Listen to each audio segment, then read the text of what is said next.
Greetings, friends, earthlings, and everybody else in between. It is your main man, the classy Hooja, and I am firing up the Bianchi today. It is the Bianchi 928 carbon frame. So I'm going to tell the story of the Bianchi. Now, this was a Facebook Marketplace purchase, and when I saw it, and sometimes it's hard for me to find like a 58, and I highly recommend getting a used bike on Marketplace. I've had good luck with them, and yes, this is a traditional road bike, as you can see. So I get out to Godfrey. It's got some cool wheels. It's got the campy stuff on it. I think it's from 2006, if I'm not mistaken, if not earlier. But anyway, I get out to Godfrey. He's got this listed for like $1,000. And what he wants is one of those battery powered bikes so him and his wife can do the river road, or like jut off into Godfrey, because they're getting new bike paths out there. So I need to go check them out, but I just don't feel like loading up bikes to like go bike. I bike around the city and it's interesting and it's fun. So anyway, I get out there, and this thing is hanging up in his garage with like 2 Porsches in the garage. I mean, this guy's like super affluent. It's the whole freaking live next to the golf course thing and stuff like that. And this thing is hanging up in the garage, like over the top of the cars and stuff like that. It's almost like an ornament or something. So get over there, and I'm like, okay, here, I got him down to 500. It had been sitting there for a while. And I could tell it was like barely used. It was a steal, So buy it, and then he's got this like side garage that's like attached to the garage with the 2 Porsches in it, which has the Ferrari in the garage. And this dude ran like Formula 2, so I guess he had kind of like an Italian, which is coming up at the art museum, the Italian influence on fashion and automobiles. But yes, I guess it was like his affinity with Italian things. The Ferrari was like the headpiece in the garage.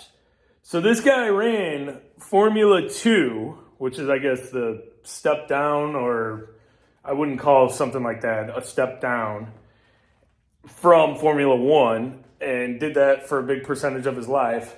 But I will say this, he may have been a rich dude and, detached from all things poor, but I do believe he was an engineer.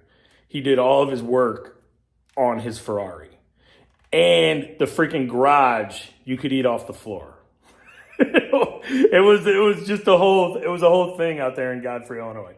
But anyway, that's the story of the Bianchi. I probably had it about a year, and I think I stole it for $500, and it's been great. Everything works on it, and because he didn't use it, I didn't even have it get it into the shop. All I did was replace the tires. I put bigger tires on it because they were on these like little bitty racing tires. Anyway, that's the coolest story you've ever heard in your entire life of the Bianchi. Never thought I'd own a Bianchi because, all poor man's linen over here. Anyway, we're going to take a southern route today. Maybe we'll film some stuff. Peace. He must have rolled that or something. I mean, he took out the whole fencing and everything. And how do you screw this up? There's like nobody even on the road. But I cannot throw stones. Live from River de Stank, as the locals call it. River de Pear on the south side. It's over by my house too. You can smell the breeze. It's like an ocean breeze over here. And today we're talking auto dependence and why it makes for a sad society. And I'm just gonna key talking points because it's starting to wear on me here in the Midwest. You know what I mean? I'm a Midwest guy. You gotta have a car to get around. I lived on the outer ring over there for a percentage of my life. You still needed a vehicle. quote unquote. I don't know. You could probably get away without it. The busing's not bad as soon as you get over into the outer ring. Maybe a key talking point right now would be going on the Ramadi Blue Diamond run out in Iraq and smelling crude. We fought wars so that people could have their little cheeseball lives with their cars, so that, you know, hey guys, so that, you know, Aiden could get to soccer practice in the white SUV. You know, think of how fat our society is and out of shape because of auto dependence. It's another thing, the health. A couple summers ago, I was in Branson, and I'm watching local news. They don't even have a bike lane out there. It's center of like tourism. Maybe in Branson. I was over at Table Rock area. That whole ball of wax is just something I don't want to be a part of. But anyway, I mean, they may have had like a bigger sidewalk in the actual township of Branson, but I think it was more so for people traffic, like pedestrian walking. But judging from the looks, not a lot of those people do a lot of walking. But everything on the news was like teens wrecked their car, and this guy was a, you know, football player or something like that. Like, I want you to also look at like 90% of news in St. Louis revolves around the car. Like, I've never had any problems on MetroLink, City Metro. Still $1, $5 for the day. Greatest way to get down to a game, greatest way to get downtown. So I think our infrastructure needs to change in across the board in America. I'm going to San Francisco at the end of the month. And why do I love San Francisco? Because I don't have to drive, you know, and I think we need to change things fundamentally. I mean, that's all you hear. Buy a Cybertruck, and I mean, all the way up. That's all they talk about are cars, or how I'm going to get there, where am I going to park. Another thing, yeah, I play soccer. I hear about these corny people from, you know, out west. And that's the one thing they complain about is paying $40 to park. It's like, you guys could get on at Shrewsbury and pay $5. Well, they'd have to see somebody that may live an alternative lifestyle than the old cookie cutter, fabbed home nonsense out west where they keep the bloodline pure. Yeah, they keep the bloodline pure all the way out there. But anyway, that's just a rant and rave. I mean, I got a buddy that's in the energy industry from West Virginia, and he works up in the Dakotas, cold winters on them and stuff like that. And what's he always say to me? It's all going to be gone one day. He's talking about the oil drilling and stuff. It's all going to be gone one day. One day it's gone. You know what I mean? And he's a true dude. So anyway, I think it's definitely did more harm than good. And then also, look at how racist the cars were at a certain point in history, you know? In the 60s, that's when people got up in manufacturing, changed to service-orientated. And that's when people just got up, went for cheaper taxes out in the suburbs in St. Louis, Missouri. And, you know, I'm blowing this pop scene or whatever. I'm not living in that city no more.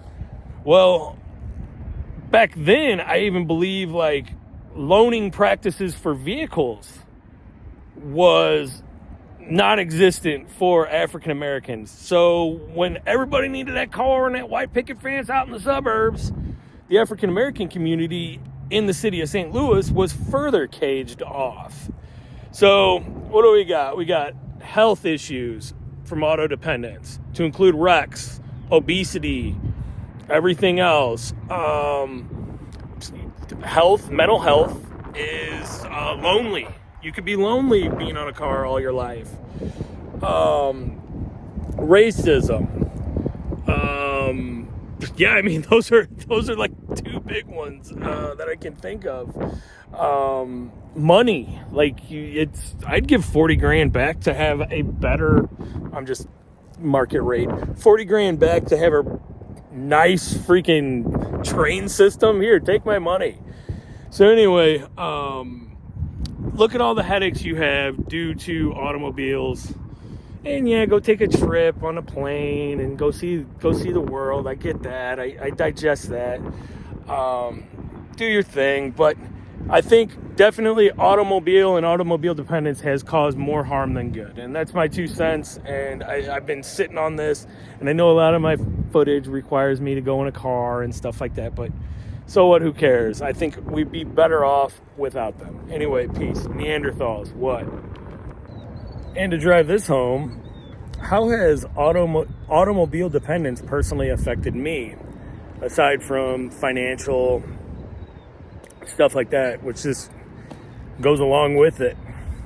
So at the turn of the century here in St. Louis, Missouri, our 7 big exports were alcohol.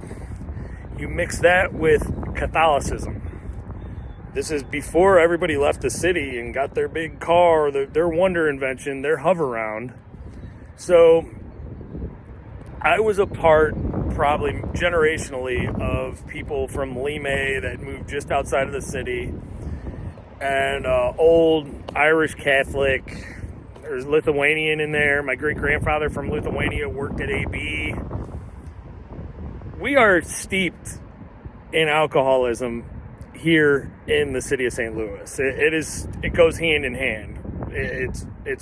We've been looking at Busch Stadium since we've been toddlers. We've been looking at, that drunk uncle pissing himself, leaning on the railing since our whole lives. You know what I mean? Dad passed out on the picnic bench. That type of stuff goes on here. St. Louis. I've got a couple driving awards, which I am very ashamed of. I don't want to look at alcohol, stuff like that. One of those was kind of the final straw in me ending up in the Marine Corps. And I'm thankful that I got into treatment and figured out why I was doing a lot of this. Comes with the territory around here. I think kids are getting smarter, next generation's not doing it as much, and that's good to see. Go out to Iraq. What do I see? The Ramadi Blue Diamond Run. I smell the crude. This is an assumption. I smell the crude coming off this big facility. Oh, and that's our drop-off point. So, it has personally affected me. Got a big chunk of change from coming back from Iraq. What's the first thing I do? I need a car. Not go buy a bike or, get to and from. I was entitled. Further drives, I believe, also drive. Auto dependence. Further, puts out American narcissism. It's me. I got to drive 60 miles an hour to get nowhere. I'm pissed off at the guy in front of me for no reason. It is what it is. So it has personally affected me, and it affects me to this day. I'm mad I got to be on a bike all the time and I do have a vehicle, so I'm a hypocrite, but I rarely use it, and it's about the size of a golf cart. But, yeah. Anyway, in South County, though, I have seen more. They're redoing the sidewalks, and they look wider and bigger so that people can get to and from walking. I think it's going to make for a healthier society. So, hopefully, I'm about probably a generation and a half off from seeing better trains, better buses. And Metro doesn't grow unless you take it. So get on Metro, use it for whatever you need to use it for. It's like a limousine outside of my house. On the 30. The 30 and the 11, I can just get downtown. Woo! Anyway, peace. It's Chucky.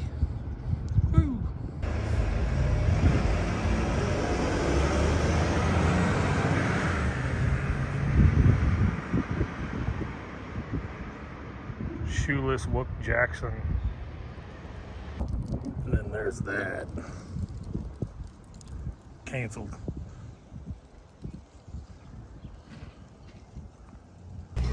And we are rounding it off at Los Arcos, the best Jamaica in town.